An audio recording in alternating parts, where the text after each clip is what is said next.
Alors, bonjour à tous.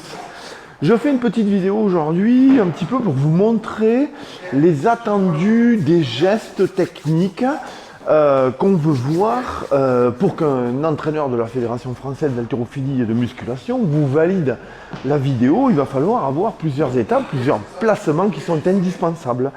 Le premier, par exemple, ce que j'ai pu voir chez les gens qui ont eu des jaunes ou des rouges, c'est des démarrages qui vont être un petit peu fesses qui démarrent en premier, d'accord? Donc pour contrôler ce type de mouvement, répétez les premiers tirages, placez-vous, ne changez pas ici l'inclinaison du dos, arrivez au genou, reposez par terre. Arrivez au genou, reposez par terre, et ensuite vous arrivez au genou et vous enchaînez ensuite un épaulé ou un arraché, c'est le même premier tirage. Ça va vous permettre d'éviter d'avoir les fesses qui se soulèvent. Et le premier tirage en haltérophilie, il est toujours lent, maîtrisé. C'est un jeu d'équilibre. Vous êtes en équilibre sur vos appuis. Tout d'un coup, vous soulevez une charge vers l'avant.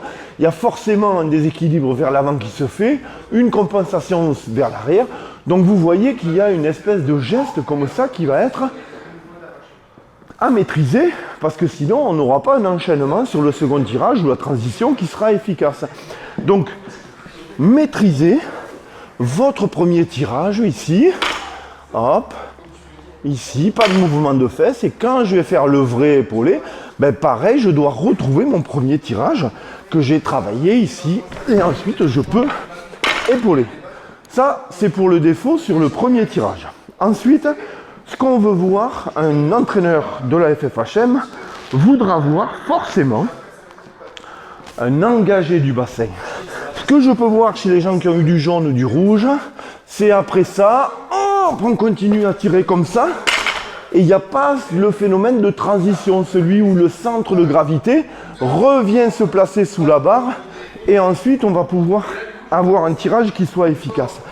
Donc celui-là, hop, travaillez-le lentement avec un premier temps d'arrêt à la pointe des rotules, un deuxième, ici je sens que je suis bien de plein pied, et ensuite là je peux tirer, la barre elle monte toute seule. Donc je reviens ici à mes rotules, je fais ma transition, et ensuite je vais pouvoir tirer sur ma barre. Donc ça, la transition, c'est quelque chose qui va être indispensable à la réussite de vos certifications. Pourquoi?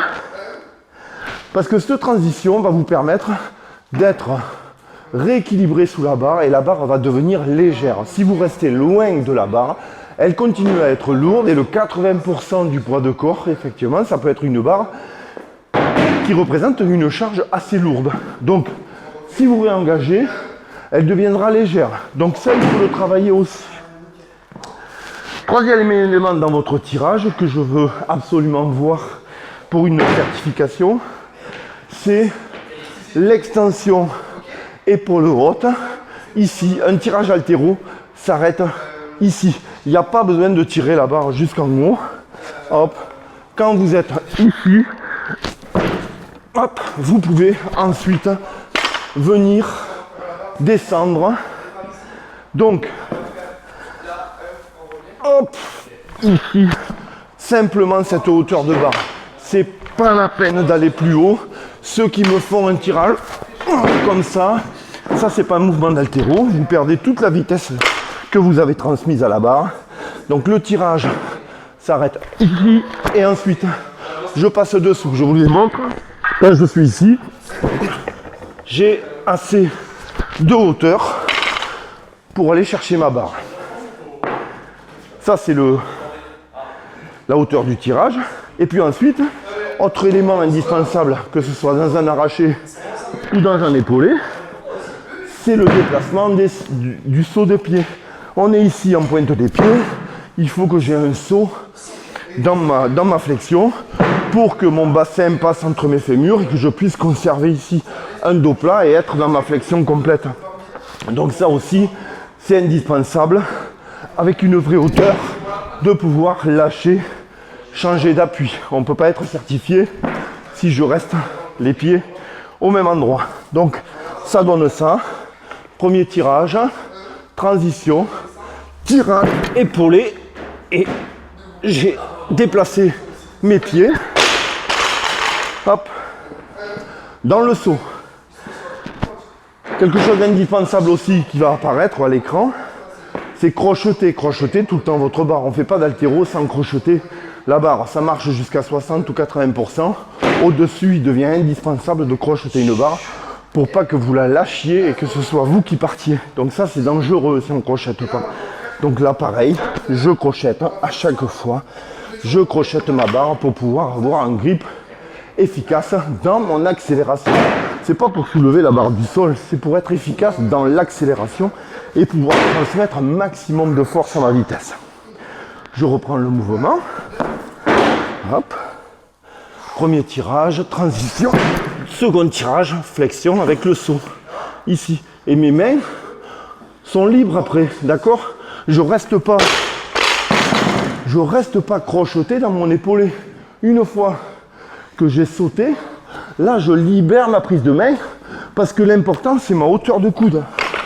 Si je crochette, je suis obligé de rester les coudes en bas. Donc libérez votre prise de manière à monter vos coudes. Regardez. Hop. J'ai libéré. Donc vous allez me dire, ouais mais après on a les doigts et on n'arrive pas à les remettre. Et vous avez raison.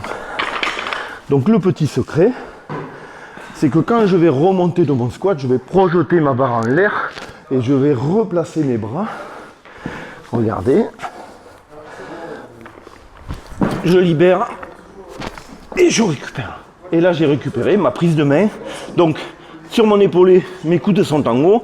Et quand je me prépare à jeter, mes coudes sont écartés plutôt vers le bas. Mais ce qui est important, et là où certains ont pris en rouge, c'est de ne pas avoir ici d'appui au niveau deltoïde et clavicule, parce que sinon il n'y aura aucun transfert de force qui va s'effectuer du sol. Si j'ai la barre ici en suspension, hop, hop, si j'en ai vu certains qui étaient comme ça, ici mes bras sont en fond de suspension, je vais pousser avec les jambes, pendant que mes jambes poussent, mes bras descendent et je ne transmets aucune énergie à ma barre. Donc hyper important, c'est d'avoir un appui. J'ai fait des vidéos là-dessus pour apprendre à monter les coudes. On peut s'automasser ici le grand dorsal, mais il faut arriver au bout d'un moment à monter les coudes. Ça vient souvent de la libération de la prise de main. Certes, il n'y a personne qui n'arrive pas à monter les coudes jusque là. C'est simplement qu'on a un grip trop fort. Regardez, je vais vous démontrer. Si j'ai un grip trop fort, mes coudes au maximum, ils sont ici. Si je libère ma prise de main un petit peu plus, à ce moment-là, mes pouces, enfin mes coudes, peuvent arriver. Donc je replace ma paume des mains, et là j'ai un vrai appui. J'ai plus qu'à pousser pour que la barre soit projetée vers le plafond. Ça, c'était pour la partie épaulée, ou tirage à l'arraché. Puis, la spécificité d'un tirage et d'un placement sur les clavicules pour la partie épaulée.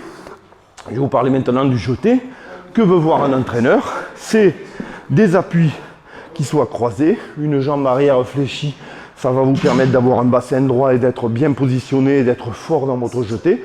Donc pas de talon au sol, pas de jambe tendue, d'accord? Ce qu'on va remarquer sur la jambe avant, c'est le genou au niveau du talon. Grand maximum, si je passe devant mon talon, ici, je suis en appui que sur une jambe.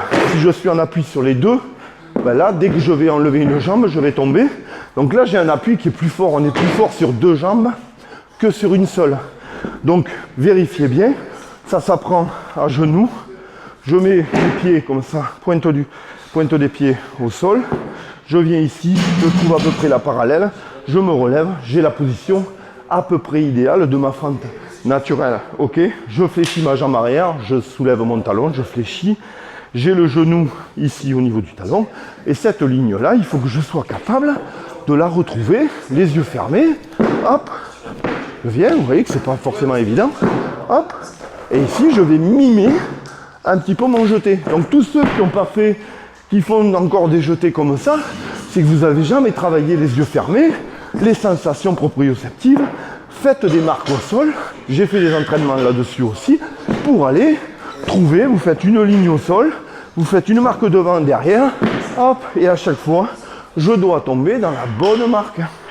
Donc une fois que vous avez maîtrisé cette gestuelle, à ce moment-là, vous prenez la barre légère, puis on monte petit à petit, ne vous acharnez pas sur des défauts techniques, redescendez tout le temps au niveau de la charge, retrouvez vos placements et ensuite remontez dans la charge. Ne vous acharnez jamais en haltérophilie avec des charges lourdes à essayer de corriger des défauts en tapant dans le défaut. Revenez plus bas, gommez le défaut et remontez dans la charge. C'est ça le secret. Je reviens sur mon jeté. Hop! Là, je suis placé. Appel. Ici. Mes coudes, je les surveille. Ils ne tombent pas pendant que je fléchis mes jambes. Les coudes ne tombent pas. Je suis ici. Je pousse ma barre et je retrouve ici la fente que j'avais ciblée tout à l'heure. Hop. Est-ce qu'il faut ramener la jambe avant ou la jambe arrière d'abord? C'est une question qu'on ne doit pas se poser. Pourquoi? Si je suis équilibré, naturellement ma jambe forte elle est devant. Je pousse naturellement sur ma jambe avant et je ramène ma jambe arrière. D'accord? Il n'y a pas de grand pas en arrière où là je vais provoquer une modification de la trajectoire. Je crée du déséquilibre, je vais perdre ma barre. Si je reviens vers l'avant, pareil, je crée un mouvement vers l'avant de ma barre, je vais perdre ma barre. Donc l'idée, c'est ici de ramener et de contrôler chaque étape. Et là, ma barre reste toujours dans l'axe où je l'ai amenée. Et là, je ne vais pas la perdre. Donc, quelle jambe ramener en avant? Je vais vous dire pourquoi. Il ne faut pas se poser la question. Et pourquoi on arrive à deviner si le jeté était bon ou pas très rapidement. Si vous avez le genou qui est passé devant le talon, vous avez tout le poids du corps qui est sur la jambe avant. Naturellement, c'est votre jambe arrière qui va venir parce qu'elle a plus de poids. D'accord? Hop. Je ne vais jamais avec une barre au-dessus de 80% venir pousser sur une jambe, c'est déjà lourd à vide. Donc avec une barre lourde, on ne pourra pas. Donc si on est équilibré sur nos appuis, naturellement, on a la force ici et je ramène après derrière. D'accord? Je suis équilibré, c'est un 60-40, 60 avant, là je tiens, et le 40, je le ramène après. Si j'ai jeté comme ça, naturellement, je vais ramener la jambe arrière et je vois que mon talon était derrière le genou. Donc, travaillez votre placement au sol, puis prenez une barre. Il y a des fois en compétition, c'est un petit peu comme un skieur. On voit les athlètes se remémorer un tirage d'épaule, une fente avant d'aller sur le plateau. Le skieur, il aura tendance, ou le mec de la patrouille de France, à répéter un petit peu toute la gestuelle et à mimer. En haltérophilie, c'est pareil. Mimer d'abord pour après revenir sur la charge. Ici.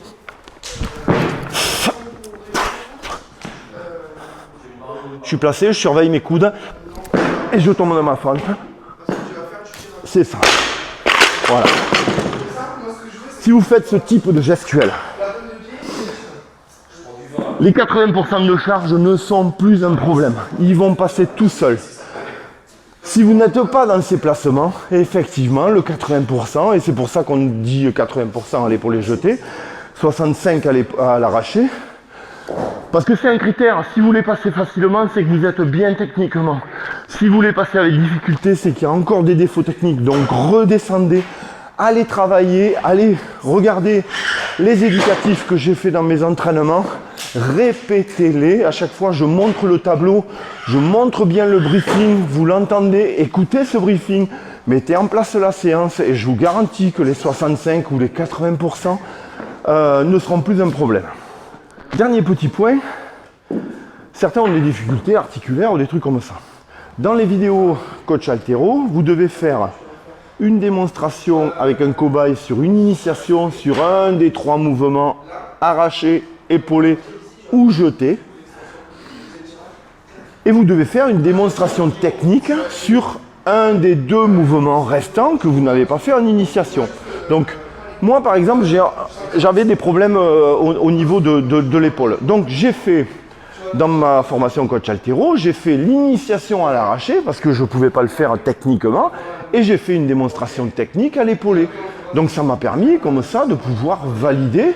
Même avec une blessure, ça vous permet de pouvoir valider. Alors pour les gens qui n'arrivent pas à faire des flexions avec les genoux, effectivement, on va peut-être attendre un petit peu plus. Mais soyez stratégique dans le choix de vos... Si vous êtes meilleur à l'épaulé, faites une démonstration technique à l'épaulé. Si vous n'êtes pas fort en arraché, faites une initiation au jeté. Reprenez les entraînements, les éducatifs, et vous allez trouver les solutions de placement. Il y a toute une démarche pédagogique qu'il faut mettre en place pour apprendre à jeter, par exemple. Mais soyez pédagogue. Il y a une vidéo de pédagogie, une vidéo de technique, d'accord? Hop. Je vous démontre par exemple ce que ça donne à l'épaulé et au jeté. Je vais vous faire les deux ici. Donc vous reprenez ça, le PowerPoint dans la formation Coach Altero où on a les 5 ou 6 étapes du tirage. Vous regardez les définitions, vous les apprenez, vous les récitez. Hop. Prise équilibrée. Le dos est plat. Je suis plein pied au sol. Le regard est loin devant. Mes omoplates sont serrées. Je démarre, ça c'est le position de départ. Puis premier tirage, poussé dans le sol, les genoux s'effacent, ma barre reste près du corps, elle frôle les tibias. Ensuite je passe sur la transition, mon centre de gravité se replace pendant que mes épaules continuent à monter, mais mes genoux avancent, mon centre de gravité est passé sous la barre. Second tirage, c'est le tirage explosif. Hop. Le passage où je viens de passer sous la barre, c'est ma flexion, ici.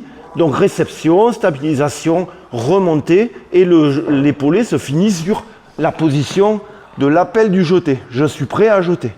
OK? Pour le jeter, la barre est positionnée sur les clavicules. Mon regard est loin devant. Mes coudes sont écartés et positionnés. Voilà. L'appel... Je fléchis les genoux vers l'avant, mon dos est plat, les fesses légèrement vers l'arrière, d'accord? C'est pas une position penchée en avant, c'est une position droite, ici avec une cambrure au niveau du dos. Je pousse, je passe ici en extension, puis ensuite c'est le passage. Hop, je me retrouve en fente, ma jambe arrière est fléchie, mon genou est au niveau, je reviens d'abord jambe avant, jambe arrière, et j'attends le signal de l'arbitre. Hop. Voilà, j'espère que cette vidéo sur la partie Coach Altero vous servira. Je reste à votre disposition pour répondre aux questions, évidemment, je vais le poster dans le groupe. Voilà, bon week-end à tous, ciao.